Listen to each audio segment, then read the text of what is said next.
What's up, everyone? Welcome to another episode of the Mavs Film Room podcast. I'm your host, Jay Apaji. We're recording this on Sunday, April 16th, 2023, just past 10 p.m. Central Time. It's the opening weekend of the NBA playoffs, and unfortunately, our team is not a participant in that. But we're here to look to the future and talk about how the Mavericks can get back to the playoffs next year. And we got a special guest joining us today. I'm co-hosting with Vinay and Rohan, but we got the one and only Eric Pincus here. He's a national NBA reporter for Bleacher Report, a salary cap expert, and he wrote a great article previewing the Mavs offseason called "After Giving Up on the NBA Play-In, What's Next for Luka Doncic and the Dallas Mavericks?" And we'll link to that in the episode description. Eric, it's great to have you on. Thanks for joining. How's it going? Oh, it's going well. Thanks for having me. I'm enjoying the first day of NBA playoffs. Definitely some wild action. So good stuff. Good weekend. Second day of playoffs. First weekend of playoffs. It's been just nonstop games. So I'm having fun. Yeah, this is the best time of the year for basketball fans, and it just makes it all the more painful that our team is not in there. But Rohan and Vinay, how's it going, guys? You Pretty just made all it right. a little bit sadder. Yeah, a little bit. Not gonna lie, but yeah, great basketball all around. Interesting storylines going ahead through the playoffs. I'm on the edge of my seat. For sure. And I think we're all on the edge of our seat for not only the playoffs, but for the Mavs offseason. As we all know, it's a very pivotal summer for them. A lot of questions that don't have answers right now. One of the biggest questions, of course, is Kyrie Irving's impending free agency. I think we'll just get right into it. So obviously we're seeing Jalen Brunson kill it for the Knicks right now.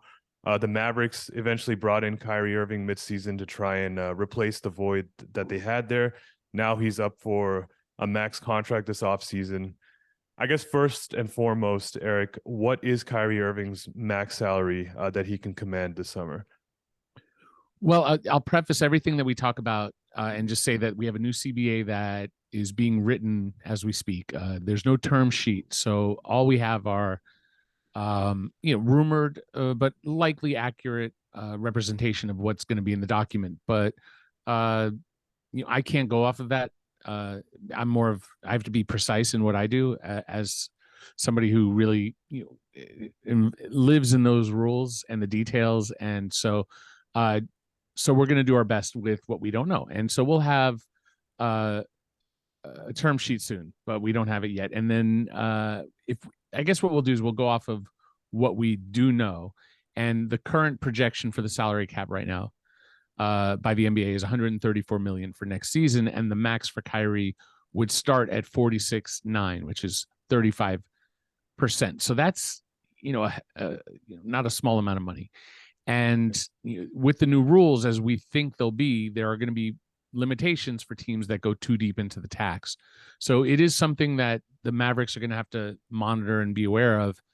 And it's unclear to me in the new rules how quickly these restrictions come in. If they come in year one, or are they gradually implemented? Because that's going to matter. So like the Mavericks can go and pay Kyrie. They have his rights. They can pay him up to 5 years. They can pay him a massive contract. To me, from my intel from having talked to people over the course of the last year and a half on Kyrie, before he ever got to Dallas, is that he expects the max, and he discussed an extension with the Nets that was 120% raise of what he was earning, which isn't as high as just going to free agency. And neither team, the team didn't get there. They couldn't go higher than that 120%. And I think there were limitations on how far they would go with years, and they wanted some incentives based on him just showing up. You know what I mean? That's kind of an issue with Kyrie. So there's a lot that the Mavericks need to learn. They need to know the new rules, and then they need to decide what is the right amount to pay him, and then maybe more importantly, how many years, and how do you do it in such a way that you don't lose Kyrie, because he is a very emotional guy who takes things personally. And I don't want to speak for him, just from what I've seen of how he's acted and from what he said publicly, that's my interpretation. But I do know that he's expecting a max contract, and not offering that might be an insult and may lead to him wanting to go somewhere else. But then you say, well, who has that money and who's going to offer it? And then you run into a very short list where, Dallas kind of needs him and Kyrie kind of needs Dallas. So maybe there's a compromise to be made somehow, somewhere. But I know going in that Kyrie's expecting, about $47 million starting. When you say, he expects a max, I think, yeah, like it's reasonable to expect the max salary. Do you think that, he would be flexible on the number of years? Like, do you think he's expecting a full 5-year max, or would a 4-year contract be acceptable for him? I mean, it's hard to say. I know that players used to always want the most in number of years, and then gradually we are seeing players look for shorter deals that gives them more flexibility. But at the same time, Kyrie's later in his career. He's not 20 anymore. He's not 25. He's in his 30s, and with the uncertainty that's out there, if I'm Kyrie's people, I would want to lock in as much as possible over the longest time period. But I do think there's a compromise somewhere. The most any other team can offer is 4.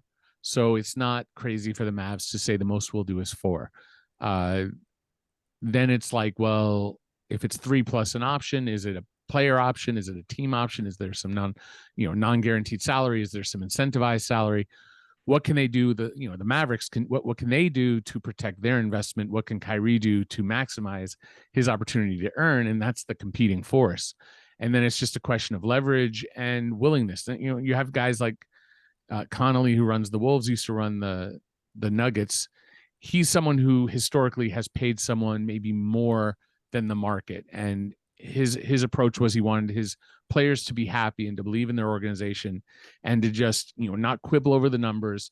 And it put the Nuggets in a very difficult spot where they're, this team that they have pretty much has to win as is, because they've traded away their picks and they've invested all their money. And then you have other teams that quibble over every dime and make it really hard and make players go out and get offer sheets.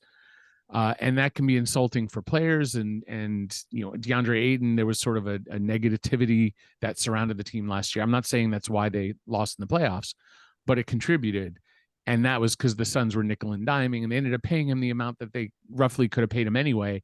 If they just paid him that, why did you go through a year of this nonsense? So that's kind of the poles of, like, you could be extra generous or you could be extra stingy. With someone like Kyrie, I feel like he's closer to Ayton, where it'd be, if you're really playing, hardball in negotiations, you're going to lose him. You're going to lose him emotionally, and he's going to say in public, I don't want to be here. And then it's going to be in maybe they end up bringing him back anyway, and it's a compromise, but it's an uneasy piece.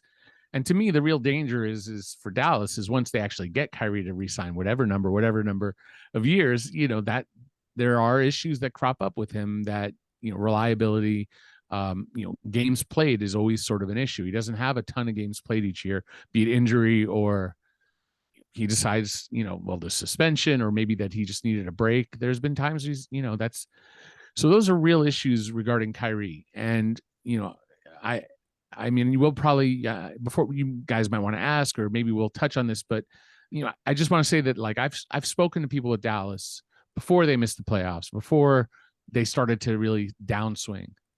And there was sort of an understanding with this person who works for the team that the move they made to get Kyrie was addressing their biggest need, which is something I've written about many, many times, in that, they needed the Draymond Green for Luka, like the Steph Curry second guy who can create when the other team blitzes and traps, especially in the playoffs. If we've seen what Luka can do, but there are times where a team will send 2-3 guys at him, just get the ball out of his hands and make someone else beat you. And the Mavericks haven't had that secondary playmaker outside of Brunson that could make that happen. And so instead of getting like a Draymond Green, they got a guard, and that's it didn't matter positionally. It just needed to be somebody who can do what Kyrie can do.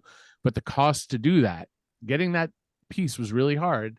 They got that piece, but they gave up all their depth, their defense, and they kind of knew that it would take probably an offseason for them to be a realistic contender. So I think they had expected to make the playoffs, and once you're there, you see what happens, and you might be able to outscore a team.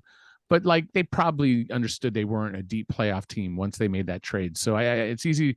I do radio stuff, and people are like, the Kyrie thing was a disaster in Dallas. What do they do now? And I'm like, I don't really see it that way. I don't think it was a disaster. I think it was very positive. It's just you can't win with just two players, and there are issues. Neither Luka nor Kyrie are great defensively, and that's going to be a problem moving forward, whatever they do. But you're going to have to offset that problem by giving them defenders, long guys, Jeremy Grant types. I'm not saying Jeremy Grant's available, but Jeremy Grant types, Jaden McDaniels types, guys like that who can also shoot. You got to replace Dorian Finney-Smith. You got to get a center. If your third best player, if that's Wood, is a scorer who doesn't defend, when you've got two guys who score and don't defend, these are issues. So I don't think the Mavericks were blind going into the decisions they made. I think this was a multi-step process. You got a lot of years left with Luka under contract. You need someone to partner with him. So reinvesting in Kyrie, I think, is, it's the right thing to do in the situation they're in. I wouldn't necessarily trust myself, signing Kyrie to a long-term deal. So finding a compromise in there somewhere that's the right number, that's Mark Cuban and Nico Harrison and Finley and all the guys they have in their front office. That's their job to figure out and to make happen. So we'll have to see what they do.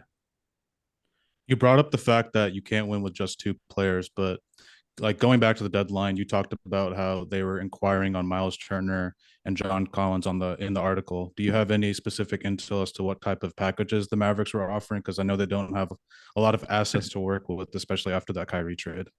Well, I mean, most of those were pre-Kyrie offers. So some of what went for Kyrie, the John Collins had been shopped significantly, and I don't think the market was what Atlanta had hoped.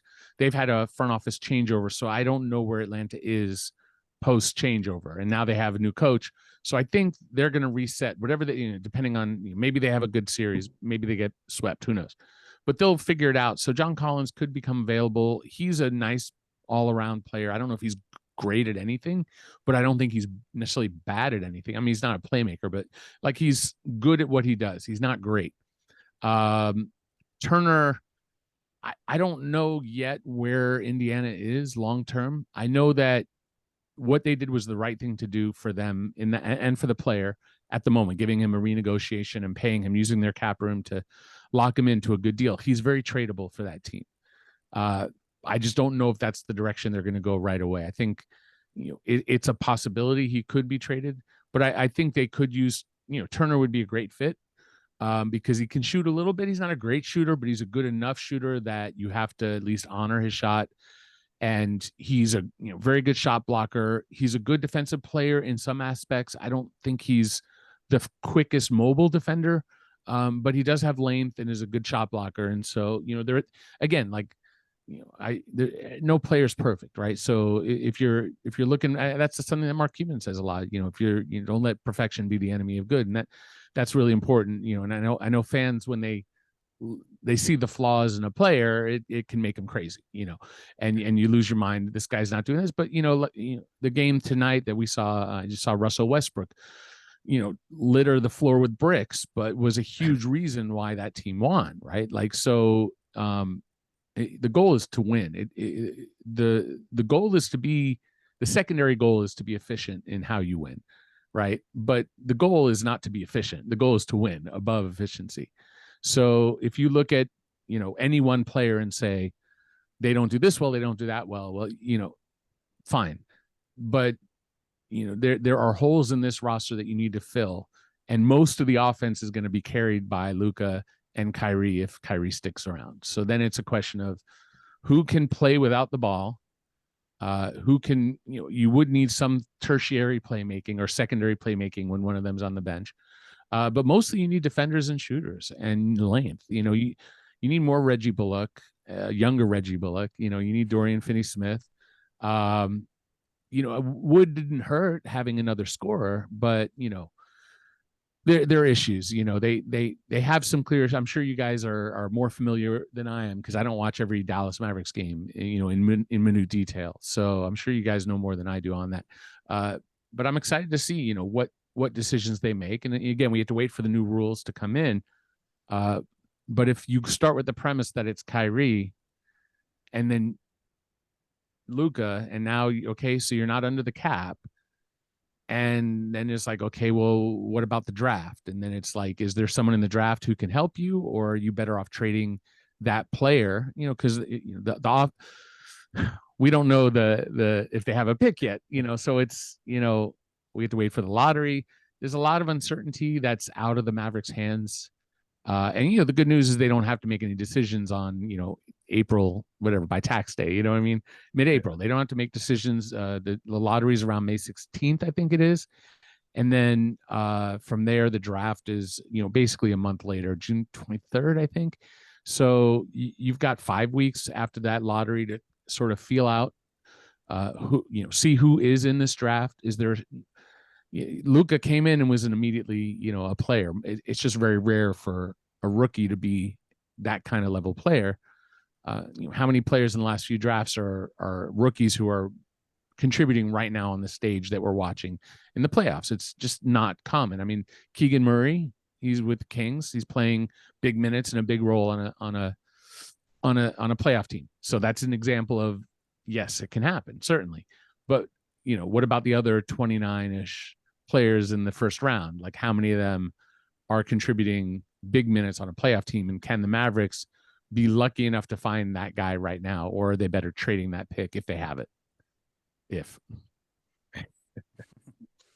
Yeah, I think that's kind of what sucks the most about this, is just that so much is left to chance. And you made a good point that it's rare, I think, in general, to get a rookie that can immediately contribute to a playoff team, let alone at the 10th spot, which is where the Mavericks would most likely be selecting if they were to keep their pick. And, as you said, it's no guarantee that they keep their pick, because they have around an 80% chance of keeping the pick, but that also means a 20% chance of losing the pick, meaning it falls out of the top 10, which is not nothing.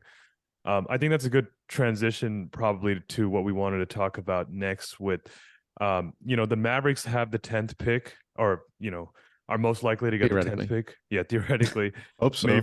Maybe for the sake of this discussion, we can say that they have the 10th pick. I think if they do get the 10th pick, they'd probably be looking to pursue veteran upgrades that way. And with doing so, they'd need to include like one of their larger contracts, like Tim Hardaway, Davis Bertans, JaVale McGee, to try and match salaries and making a deal work. So we kind of wanted to know from you, how easy or hard is it going to be to move off of guys? Like, maybe we can start with Davis Bertans, for example. All right. So like Davis, like his contract is sort of known for being like, this ugly contract, and it isn't pretty. I'm not going to try to window dress and say it's pretty, but at the same time, it's near the end. He's owed $17 million next year. And so like, if you're making a deal, there are some cases where, a team with cap room can just absorb a player. That's more valuable than taking on an expiring, but you don't have that. And then there's trade exceptions that teams can have that are large. Few teams have a few large trade exceptions where they could take in a player without sending anyone back. For instance, last year, the Pelicans took in, not the Pelicans, the Blazers took in Jeremy Grant. And that was from the trade exception they had gotten from the Pelicans via CJ McCollum. And so they didn't have to return salary to the Pistons. So that's, teams with cap room and teams with large trade exceptions can beat out what the Mavs have to offer, because, 17 million is real money. But if a team doesn't have that opportunity, and if those cap teams aren't, or room teams are offering to take on a player that the Mavs are chasing, it might not be a fit. For instance, not everyone was going after Kyrie. Like Kyrie for free agency, he's probably not going to go to the Spurs. They have money, but that's not probably where they're going to look. Same idea. There might be a veteran where the Spurs might not be using their cap room to chase after this veteran who's going to help the Mavs win because they want to go younger or whatever. Maybe go after Austin Reeves or something like that. In the case of Bertans, he does have another year. And so it looks ugly, but at the same time, it's an ETO, which he'll presumably opt into, or rather just let it happen. It's $16 million, but only $5 million is guaranteed. If he plays in 75% of all games next season, then that money will guarantee in full. So it's really up to the team, Mavericks or whoever acquires him, to make sure that he doesn't play a lot of games. And while that kind of sucks for the player, it is what it is. Like it's a business, and decisions are made all the time that are business decisions. For instance, the Mavs sitting guys at the end of the season, right? Like, you do what you got to do. And if you have to pay a fine, then you pay a fine. You're not supposed to talk about it beforehand. Coach, that was a whole nother issue. So his expiring is not quite expiring. It's 17, but then it's $5 million another year. And while that isn't great, that extra year can be of an advantage for a team that is looking to maybe stretch him. So he's owed $22 million over 2 years.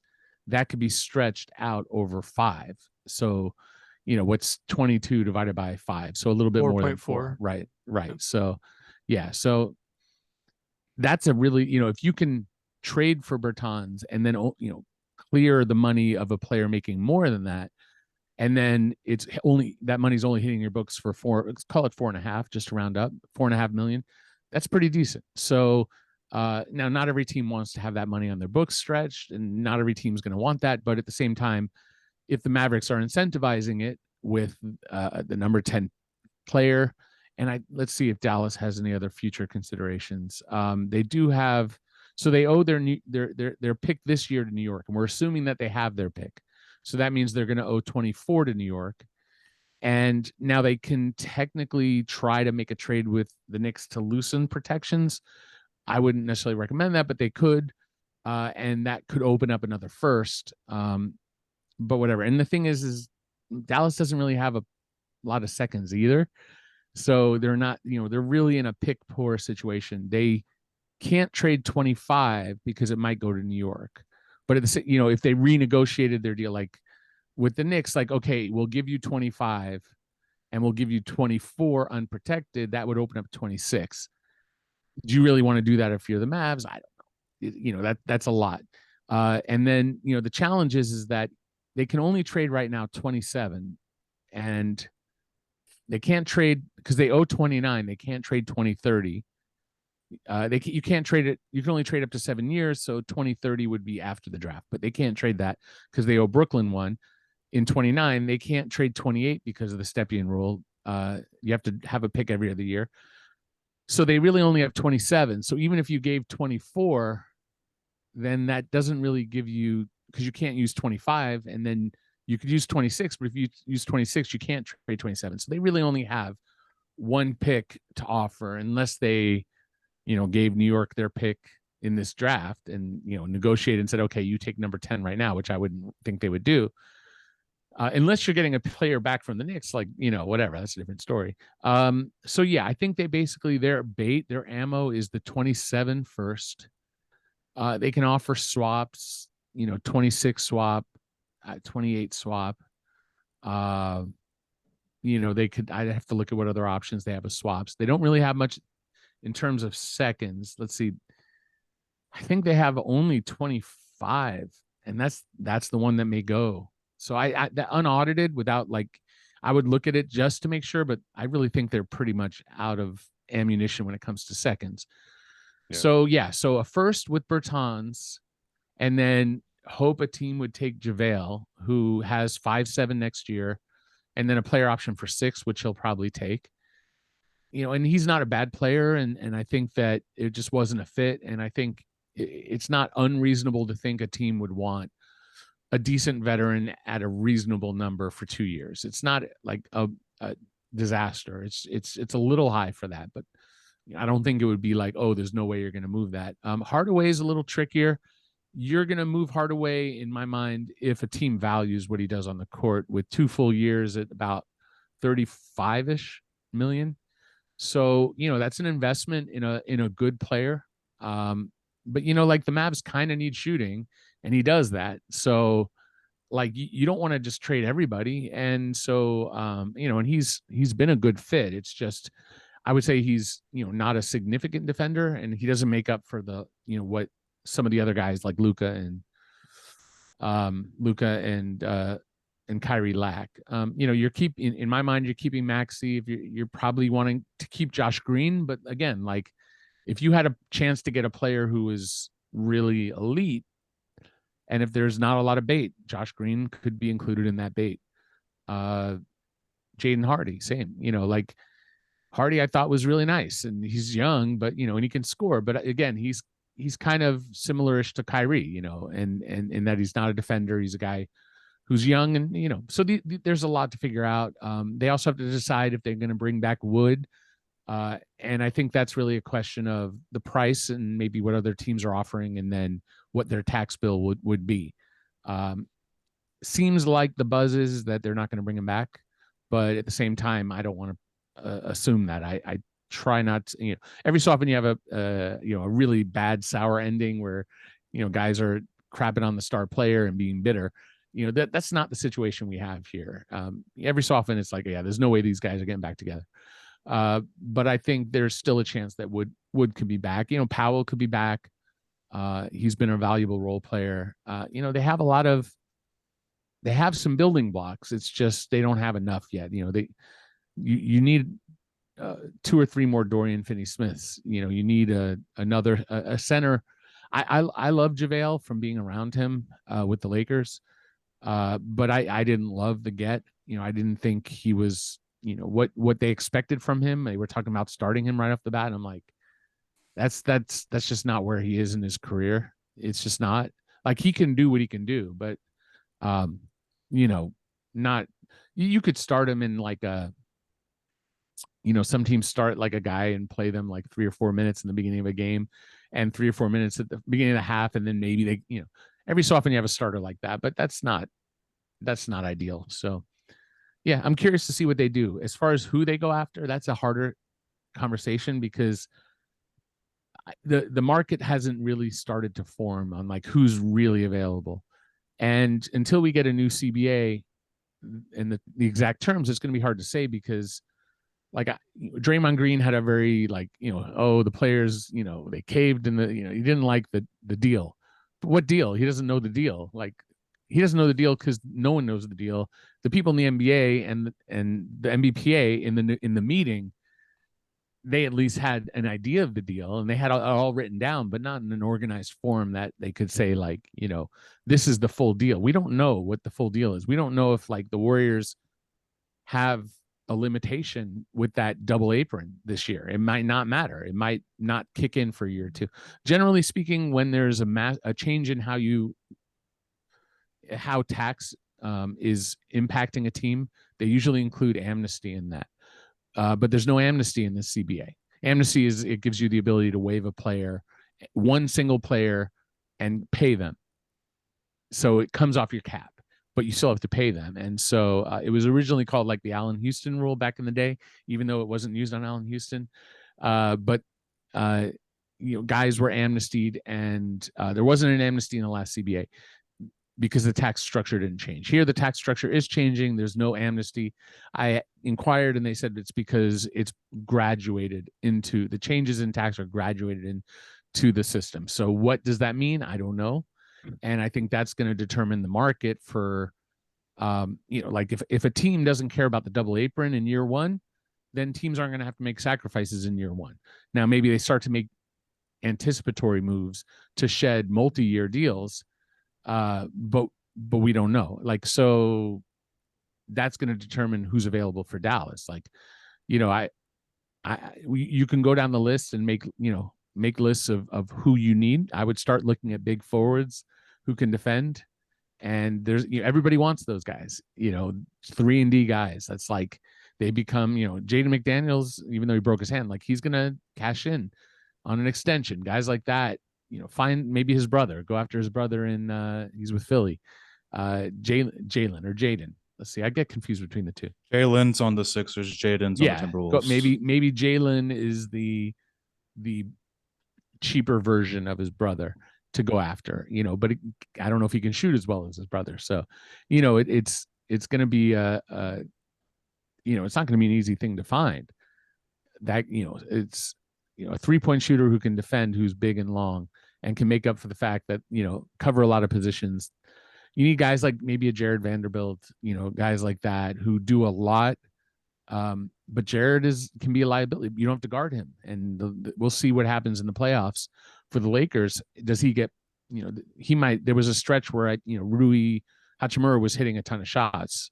And so it worked. because he could play in Vanderbilt's position, and you're getting a downgrade on defense, but at the same time he's trying. He won't be as good as Vanderbilt, but he's able to hit shots, then it's worthwhile. So if you're Dallas, I think you would probably want to have some sort of combination of players like that, where it's like, a defensive player and if they're a liability, an offensive player who, can give you enough defense that isn't a liability, and maybe have 3 or 4 of these guys. And so they only have so much money, you only have so much trade bait. So now it's like, where's your player personnel department at when it comes to finding those guys who are minimum guys, who are unheralded? Either they're a veteran who's fallen out of favor and just need an opportunity, or they're a young guy that never got a chance, or that's player eval is huge, especially for a team once you get into the tax. Finding those young, the Mavs for a long time were, in my view, not particularly good at that aspect.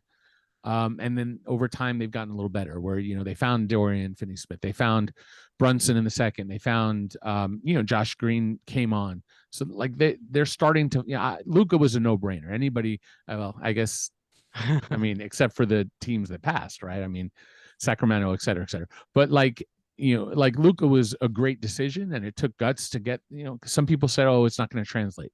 And those people are probably all fired at this point from other teams, but so props to the Mavs for seeing that. But like bringing over Maxey, they've found some players. I like Hardy. Their player eval went from below C, in my opinion, to climbing, and that's great. It's just a question of I guess Powell was another. Like they haven't been terrible, but they haven't drafted particularly well, and they haven't found a ton of players in free agency, like undrafted free agency or whatever, who are really big contributors. Like that one year they got like DeLon Wright, like that was their big acquisition. It's like you're not going to make a big step forward if that's your big move. So their basketball needs, it leaves a little bit to be desired over the past few years, but there are some positive signs that they're under new leadership, that they're starting to improve on that level. Definitely not the most flexible position for the Mavericks. I do want to briefly live in a world where Kyrie Irving gets fed up with whatever negotiation is happening this summer and decides he wants to go somewhere else, and what could be maneuvered in terms of a sign and trade. I know it's a little harder because you have to have all parties agreeing on terms, but yeah, it's a tough one. So you're talking about a team that needs to have a certain amount. Well, first of all, they can't be in the apron, which is basically right now just under the current. Well, let's look at next year. The under current rules, next year's projection is that the tax is 162, and then the apron is about 169, a little bit less, but like right around. So about 7 million over. So that means that any team that acquires Kyrie, who's bringing in, let's say a max-ish, let's call it $47 million, they need to be $47 million under that apron line.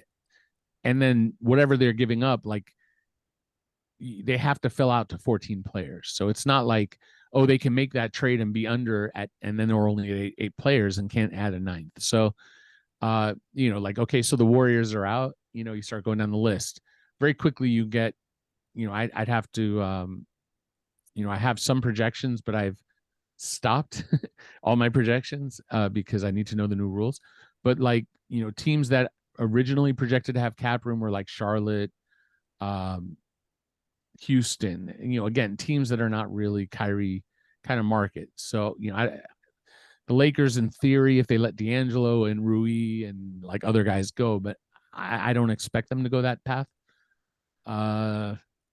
Oklahoma City, again, like, Orlando. How many of these teams should be going after Kyrie Irving? San Antonio. Theoretically, Toronto could let a bunch of guys go and go after Kyrie. That doesn't make sense. Utah, same thing. Utah is going in a different direction.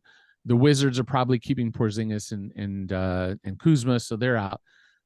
So very quickly, you're not going to be there. So as far as tax, it's a little harder to say, but there are a lot of teams that are going to have not going to have a lot of money. So you could do a sign and trade.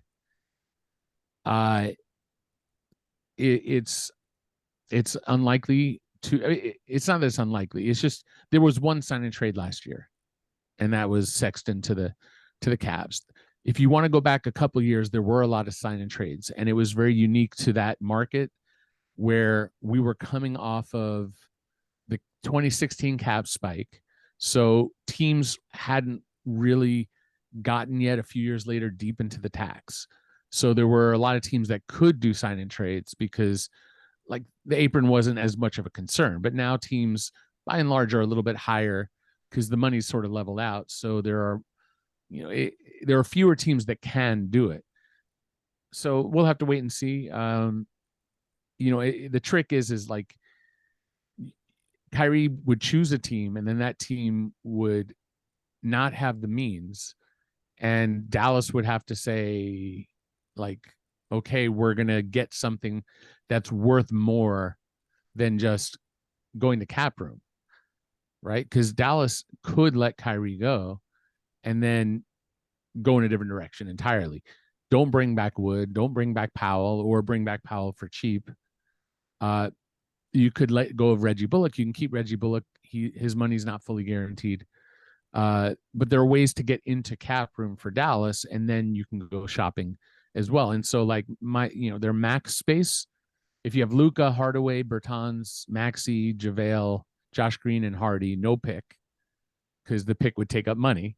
If we assume all that, and you've let Reggie Bullock, you've stretched his contract out, which I'm not saying that happens, but let's say you did all those steps, that would be about 29-ish million in cap space, which is enough to get a good player, but it's not really enough to get like a max at that second or third tier, like a season max. And, then there's the question of like, who is worth maxing out in this free agent class? Because it's, in all honesty, it's not great. At the guard position, which if that was the replacement for Kyrie, are you going to be able to afford James Harden? Probably not.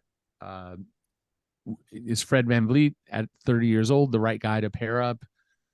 Is he going to come for that kind of money? Is D'Angelo Russell 28 years old? At least he's a little younger, but D'Angelo is D'Angelo. Like he's good at what he does, but I don't know if I would want that. I mean, I like D'Angelo. I think he's grown up a bit.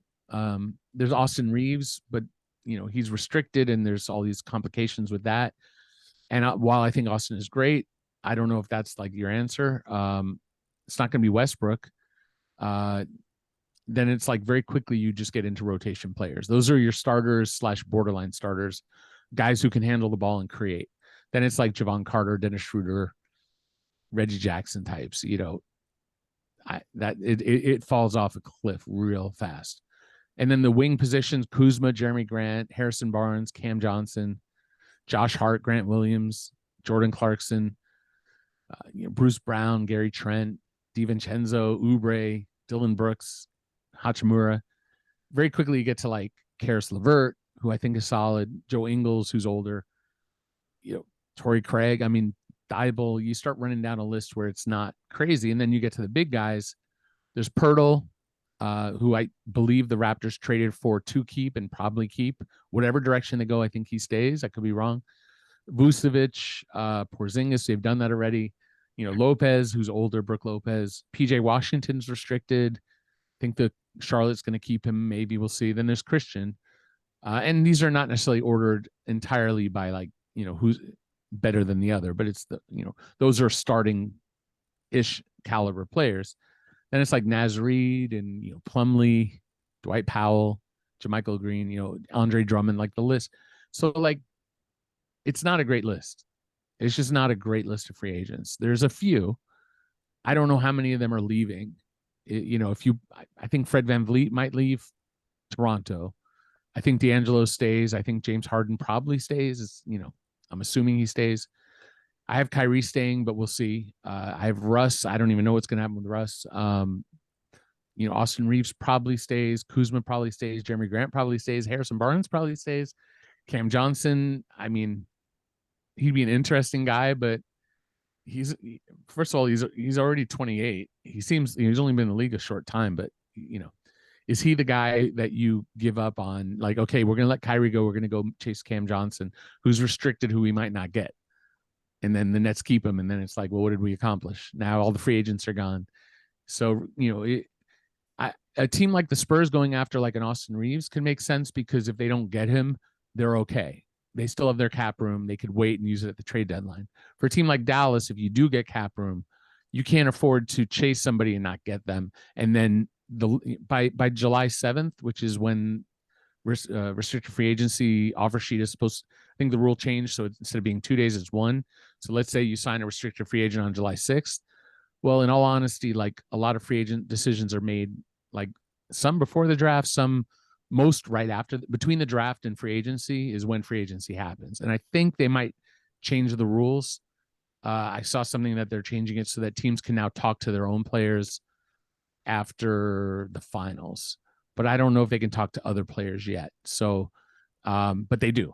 And so that's the issue. Like if you go after a restricted free agent and you don't get them, then what? Because most players have agreed to deals by July 1st. So July 7th, you're just getting whoever's left in the and sometimes there are guys where teams just ran out of money and there's good players left. But if you're the Mavericks, you can't count on that. You got to go in with like, you have to have your ducks in a row, figure out exactly what you're going to do.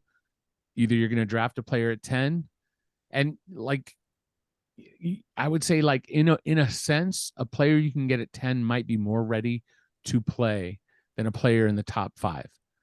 And obviously Wembanyama is just, kind of a unique situation.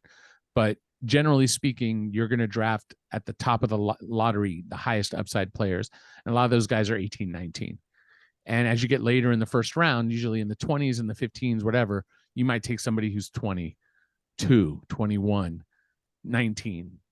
Well, 19 is pushing it. So 20, maybe you take someone a little bit older, maybe a junior, maybe a sophomore, maybe even a senior, but somebody who's like more polished. And I'd have to look through like my draft board, and I'm not really an expert. I don't watch a lot of NCAA. So I have my students I work with run scouting reports for me. Like who's of that older age who might, so maybe there is like an older player. And that's what Cam Johnson was for the Suns. He came in older and contributed pretty much right away.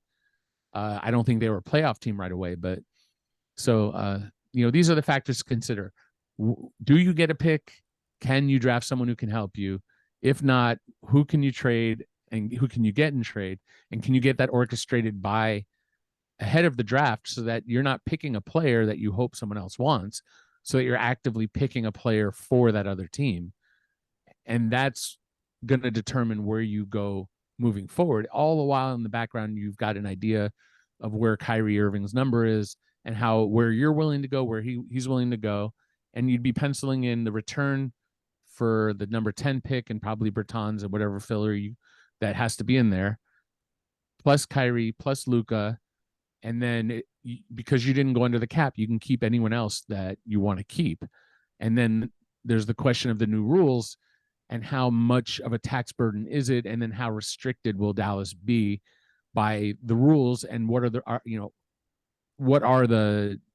is that time frame for these restrictions for teams that spend too much? And, how can Dallas prepare for that so that they don't end up in a position where whatever they do this summer is all they'll ever really be able to do.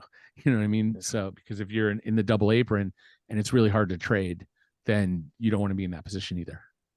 Yeah, I feel like the Mavericks have not done the best job of being, prepared going into free agency, whether it's like with their cap sheet or with knowing what's going to happen with players in the market or their own players. Like we see time and time again that they often let things happen to them as opposed to being proactive about it. So, I mean, hopefully this year the Mavericks do have a little bit of prior knowledge of what Kyrie is thinking, what players might be available at 10, and what players other teams are interested in, and perhaps there's a deal that could be made there. One question that I did have was regarding the Mavericks exceptions this season. So, I mean, of course, we don't know yet whether the new rules are going to kick in, but let's say that with Kyrie Irving's current cap hold, and I'm not sure what that number is, let's say that the current rules are still in effect this summer. What types of exceptions are the Mavs looking at? Is it the taxpayer, or is it the full mid-level exception? So let's see here. So I have, let's say that they keep Luca, Hardaway, Bertans, Maxey, Reggie Bullock, JaVale, Josh Green, Jaden Hardy. And then I need to add in here the pick, because in my original, I haven't updated my projections to where I had thought that they weren't going to have a pick. So let's put in next pick hold. There it is. Okay. So that's 5 million. I'm just going to put in the number 10 pick. It's a little over 5 million, 5.2. And then let me see if I forgot any players. Bertans, Bullock, Kleber, JaVale, Josh, Hardy. Okay. So that's before bringing back any single free agent. So that's, Powell, anyone else they might want to keep. Next projection, 5.2. Okay. So they're at, without Kyrie signed, they're $45 million under the apron under current rules.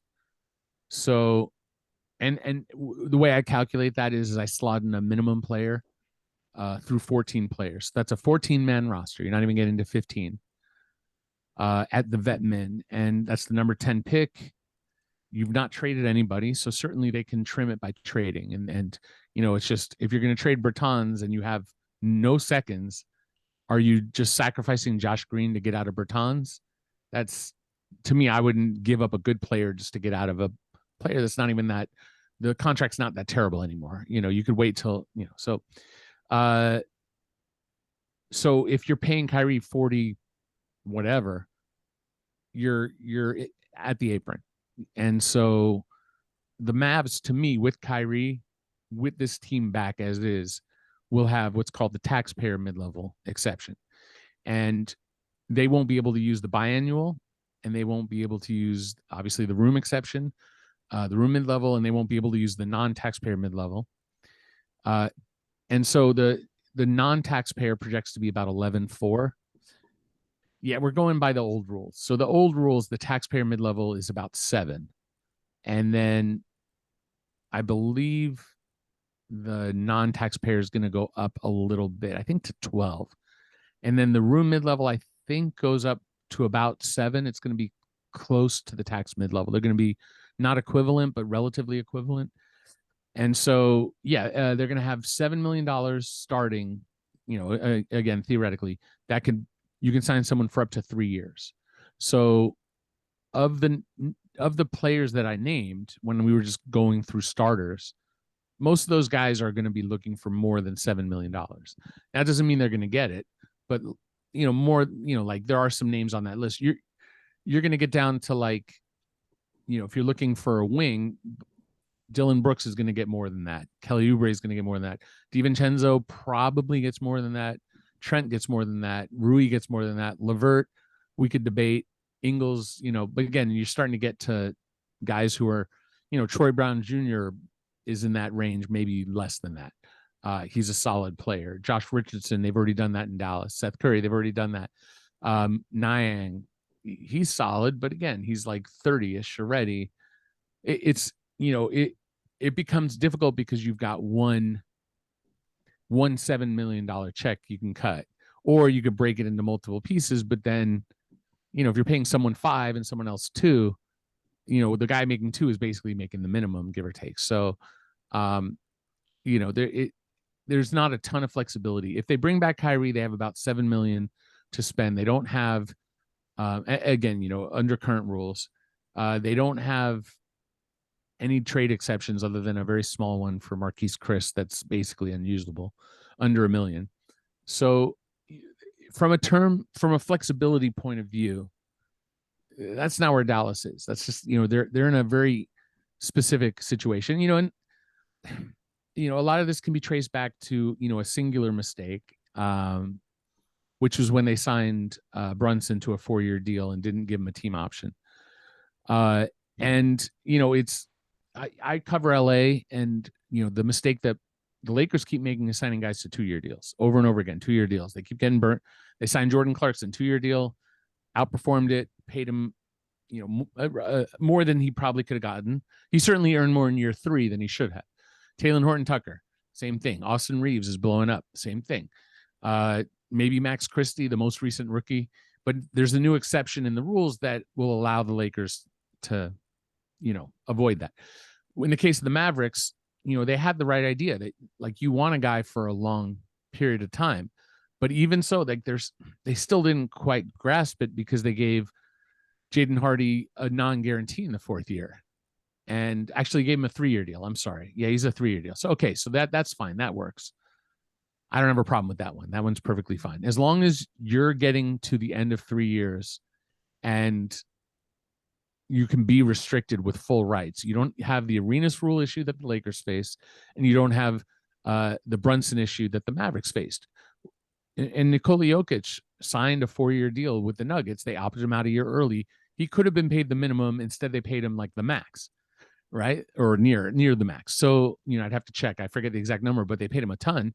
And you're saying, well, why would you pay somebody 30 something or 20 something million when you could pay them 1 million or whatever, and or 2 million or whatever? And the answer is because if we let them go to restricted free agency, we could lose them. We'd rather pay them more now and lock them in. They're happy. They're paid.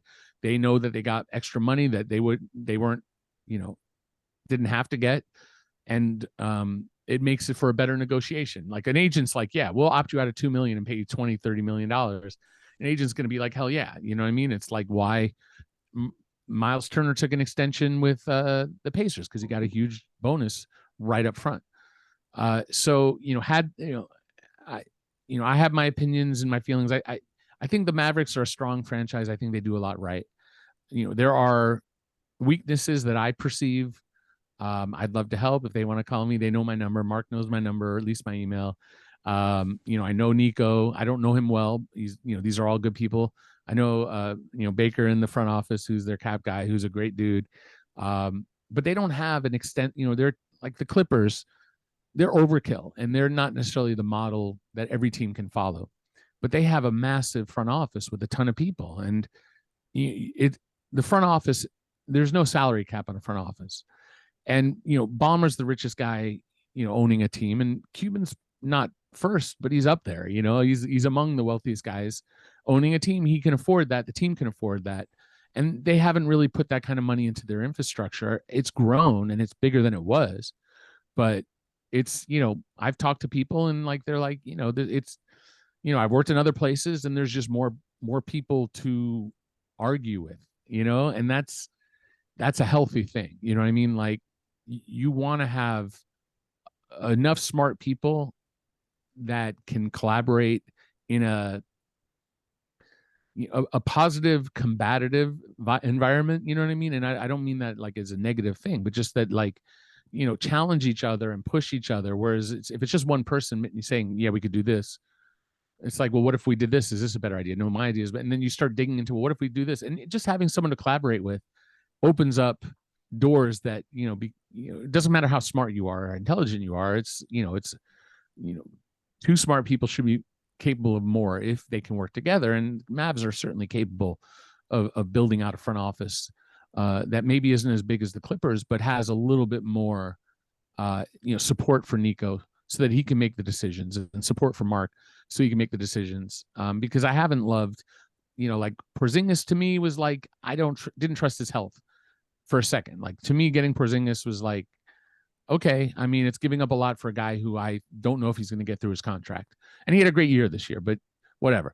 And, like, again, like I don't mind, certain players they've gone after, but like JaVale McGee is the big free agency get, to me was like, okay, that doesn't make any sense. And like DeLon Wright that year, I like DeLon, he's fine, but like he's a defensive role player who's not a point guard. Like he's kind of a point guard, but he I don't want to be unfair. He's a point guard, but he's not like, he wasn't going to be what the Mavs thought he was. And the Mavs were talking like he was something he wasn't. And I'm like, I guess they see something I don't, and I'm willing to be wrong. I'm not right about everything. That's, God knows that. I mean, I'll ask my wife, it's like, I just don't know everything. No one does. And like my role is more like, how we can get your vision to happen. Let's give me your vision. I'll help you build that vision, and I know enough about the players and what they can do and player value and what they, how to build the team, and what I have an understanding of basketball that's, solid. And I didn't play in the NBA, I didn't coach in the NBA. So I understand, like, there are people that I would want making those decisions. I'm not a scout. So, but I feel like the Mavericks haven't really put that investment in. I think they've grown it, and I think they're on an improved path from where they were. Certainly, I do think it's better than what it was. So they're not at the baseline, they're not at their bottom. But I think, like, if they really value Luka, which of course they do, they have a timeline by which they need to give him a reason to want to stay. And I think he would want to stay in Dallas on a supermax contract, which they're probably going to be able to give him when the time comes. He's already on a supermax. He should be eligible for the next tier of supermax, assuming the rules haven't changed, ahead of the end of his last contract. So, but they've got 3 seasons to figure this out before he can opt out. And you don't want to have a player like that in the last year of his deal. You want to trade them, if you're going to trade them, with 2 years left. That's usually when you do something like that, because your leverage shrinks the closer they get to the end of the deal. And that's not always true. And a player like Luka, maybe it's not true. Maybe it's like you'll get an arm and a leg for Luka no matter what. You'll get the dream trade that everyone gets right now, which is like, 4 picks and 3 swaps and, all their young players and some good everything that they could possibly give you. If you tried to trade Luka now, you would get that, sure, but that wouldn't be worthwhile for the Mavericks to even consider. But there's going to be a time where, if they don't take care of him, that's going to happen. So they're at a very important inflection point that's going to set up the next year, but is going to set up the next 2 years or 3 years. And there's a point where it's 24-25.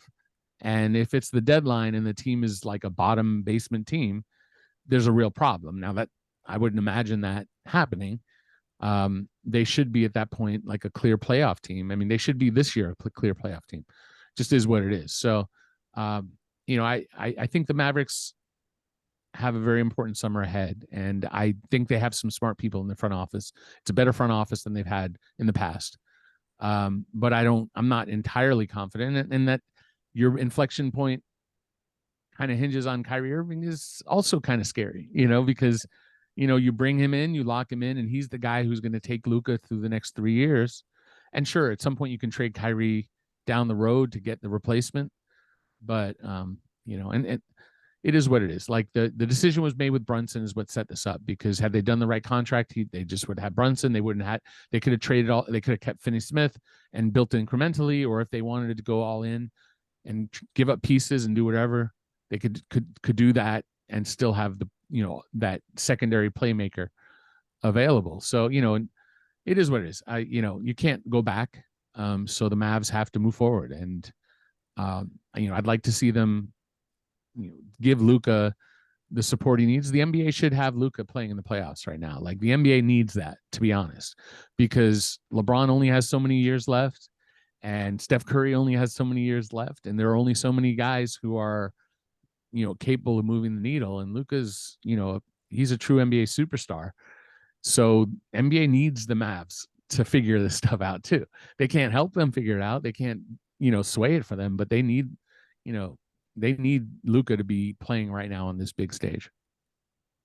Yeah, I think you summed it up best. Like, the Mavericks front office has improved. I think, especially since they hired Nico Harrison. I thought the Andrew Baker addition was pretty inspired, but I think just building out the front office more would be good. Like, I think, you can count on one hand basically all the key decision makers in the front office, and that's not always a good thing, because when a bad decision, happens, you can generally trace it back to a single point of failure. So hopefully the improving infrastructure pays its dividends this offseason, but I think that's a good concluding point here too. So really do appreciate you taking the time to join us, Eric. Learned a lot from this episode, and I think the other Mavs fans who listen to us will also get a lot from this, because, the CBA is not an easy thing to navigate, and so we need experts like you to share your knowledge. So really appreciate it. Of course. Happy to help. can't wait to actually have that knowledge of whatever this new CBA is, so that I'm going to be spending the next few months really trying to figure all those rules out. And all these teams are going to have to figure it out on the fly too. So we'll see which front offices have their bearings more quickly than others, because this is a key stretch, especially for this Dallas franchise. So happy to do it, gentlemen, anytime for sure. Yes, sir. And you can follow Eric on Twitter at Eric Pincus. Like I said, we'll link his article in the episode description, so you can check that out. That's a great article. Can I throw in one plug before I go? I work for Sports Business Classroom, which is a program that is an immersive learning experience in Vegas at Summer League. And so if you have any listeners who are interested in learning more about the salary cap, we also do scouting, video analytics in one department, and we do media and broadcast in another. And then mine, of course, is basketball operations / salary cap. So if you are interested in this stuff and you want to learn from me and Larry Kuhn, who's the guru of this sort of thing, that's the great. I mean, it's really the best place. And then we also help out of our program get people jobs. Like we've got GMs of G League teams, 2 GMs who have come from our program. We've got people, Makar, who works for the Nets, which is where Andrew came from. He basically has Andrew's spot now, came from our program. Anyway, so if you're interested, reach out to me on social. I'm at Eric Pincus on Twitter, EricPincus. And you can just look up either me or Sports Business Classroom and find that online and reach out. And it's really a wonderful program. Thank you, John. Sounds great. Yeah. Go check out Eric and his resources, and we'll hopefully see you soon. All right now. All right. Take care.